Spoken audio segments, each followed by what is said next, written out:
మీ business ఏదైనా మీ ఊర్లో promotion చేయాలంటే అది సుమన్ టీవీతోనే సాధ్యం. ఇప్పుడే సంప్రదించండి.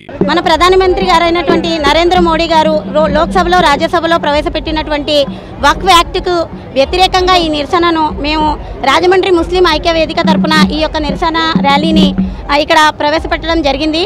అయితే ఏదైతే వక్ఫ్ యాక్ట్ను 2025ను ఉమ్మీద్ బిల్లు పేరుతో రాజ్యసభలో లోక్సభలో ప్రవేశపెట్టి దాంట్లో గెలిపించుకోవడం జరిగిందో దాన్ని వెంటనే రద్దు చేయాలని చెప్పి మేమందరం కూడా ముస్లిం ఐక్య వేదిక రాజమండ్రి మహిళలు పురుషుల తరపున మేమందరం కూడా గట్టిగా డిమాండ్ చేస్తున్నాం.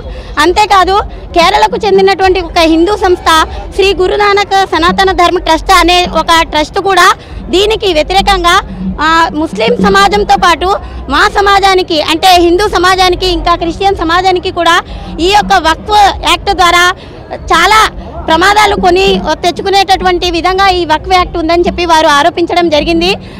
అంతేకాకుండా ఈ యొక్క వక్ఫ్ యాక్ట్ ఏదైతే ఉందో ఇది ఆర్టికల్ 25, 26 ప్రకారం మత స్వేచ్ఛకు విఘాతం కలిగించేటటువంటి ఈ యాక్ట్ని వెంటనే ఉపసంహరించుకోవాలి. అదేవిధంగా భారత రాజ్యాంగం ప్రజాస్వామికంగా ఇచ్చినటువంటి మత స్వేచ్ఛ హక్కును కాలరాసే విధంగా ఈ యాక్ట్ ఉన్నందుకు వెంటనే దీన్ని రాజ్యసభలో ఉపసంహరించుకుని ముస్లింలకు ఒక భరోసా కల్పించాలని ఈ సందర్భంగా ప్రధానమంత్రి నరేంద్ర మోడీ గారిని విజ్ఞప్తి చేస్తున్నాను. అంతేకాకుండా ఆర్టికల్ 14 ఏదైతే ప్రజాస్వామ్య హక్కులను కాపాడండి అని చెప్పి భారత రాజ్యాంగం ప్రజాస్వామ్యానికి ఎక్కువ రక్షణ కల్పించే విధంగా ఏదైతే ఆర్టికల్ను రూపొందించిందో ఆ ఆర్టికల్నన్నింటినీ కూడా కాలరాసే విధంగా ఈ యొక్క యాక్ట్ ఉంది.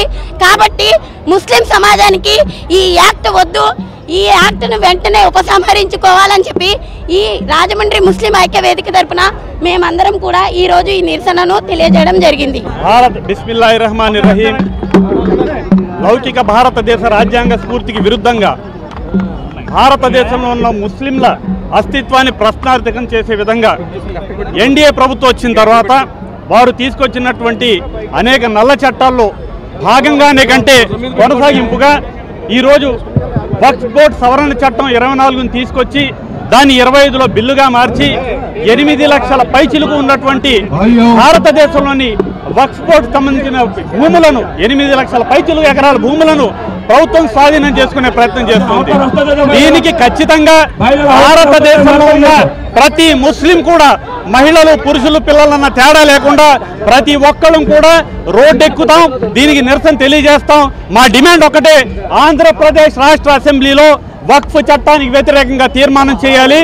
భారతదేశ పార్లమెంట్లో మరొకసారి పార్లమెంటు ఏర్పాటు చేసి వక్ఫ్ బిల్లును రద్దు చేయాలి.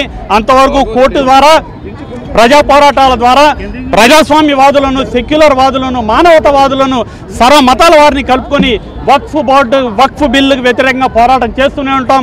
వక్ఫ్ బిల్లు రద్దయ్యే వరకు భారతదేశంలోని ముస్లింల పోరాటం ఆగదు. జై హింద్. ఈరోజు ముస్లిం ఐక్య వేదిక రాజమండ్రి ఆధ్వర్యంలో ఏదైతే నల్ల చట్టాలు ఉన్నాయో ఈ వక్ఫ్ అమెండ్మెంట్ చట్టం ఏదో దీనికి వ్యతిరేకంగా భారీ ర్యాలీని తీయడం జరిగింది. కేవలం రాజమండ్రిలోనే కాదు, దేశవ్యాప్తంగా కూడా అనేక నగరాల్లో ర్యాలీలు జరుగుతున్నాయి. ఈ ర్యాలీలో ఒక ముఖ్య ఉద్దేశం ఏదైతే భారత ప్రభుత్వం తీసుకొచ్చిందో అడ్డదారిలో తనకు మెజారిటీ ఉందని కాదని చెప్పి ఏదైతే రాజ్యాంగ వ్యతిరేక చట్టం ఏదో తీసుకొచ్చిందో దాన్ని పూర్తిగా రద్దు చేసే వరకు కూడా ఈరోజు ఈ నిరసనలు జరుగుతాయని, ఈ నిరసనలు కేవలం మొదలు మాత్రమే. రాబోయే రోజుల్లో ఇంకా భారీ స్థాయిలో ధర్నాలు, జైలు భరోలు, రాస్తా రోకోలు, ఇంకా వివిధ రకాల కార్యక్రమాలు చేసి పబ్లిక్ మీటింగ్స్, గ్యాదరింగ్స్, అదేవిధంగా ఇంటలెక్చువల్ మీట్స్ చేసి మేము ఈ బిల్లుని పూర్తిగా ప్రజాబలంతో ఎస్టీ, ఎస్సీ, మైనార్టీ మరియు సెక్యులర్ హిందూవాదుల ప్రజాబలంతో ఈ బిల్లుని పూర్తిగా తిప్పికొడతామని చెప్పి ఈ విధంగా మీ అందరూ కూడా తెలియజేసుకుంటున్నాం. ప్రభుత్వం తీసుకొచ్చినటువంటి ఈ వక్ఫ్ సవరణ చట్టం 2025 ఏదైతే ఉందో ఇది పూర్తిగా రాజ్యాంగ విరుద్ధమైనటువంటిది. ఇది పౌరుల హక్కులను, మత స్వేచ్ఛ హక్కును, స్వాతంత్ర హక్కును పూర్తిగా కాలరాస్తోంది.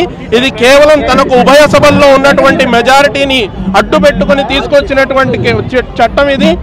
ప్రతిపక్షాలు అడిగినటువంటి ప్రశ్నలకు సమాధానం అయితే దాటవేసింది, కానీ సుప్రీంకోర్టులో ఒక్క ప్రశ్నకు కూడా సరిగ్గా సమాధానం ఇప్పటి వరకు ఇవ్వలేనటువంటి పరిస్థితి ఇది. కాబట్టి ఇది దేశ రాజ్యాంగాన్ని కాలరాసేందుకు, దేశ రాజ్యాంగం యొక్క విలువలను కాలరాసేటువంటి నల్ల చట్టం ఇది. ఎలా అయితే రైతు చట్టాలను వెనక్కి తీసుకోవాల్సినటువంటి పరిస్థితి ఏర్పడిందో ఆ పరిస్థితి కేంద్ర ప్రభుత్వానికి తప్పకుండా ఏర్పడుతుంది. కేంద్ర ప్రభుత్వం ఈ నల్ల చట్టాన్ని, వక్ఫ్ సవరణ చట్టాన్ని వెనక్కి తీసుకోవాల్సినటువంటి అవసరం ఉంది. ఇది భారత రాజ్యాంగానికి స్ఫూర్తికి విరుద్ధమైనటువంటి చట్టం ఇది.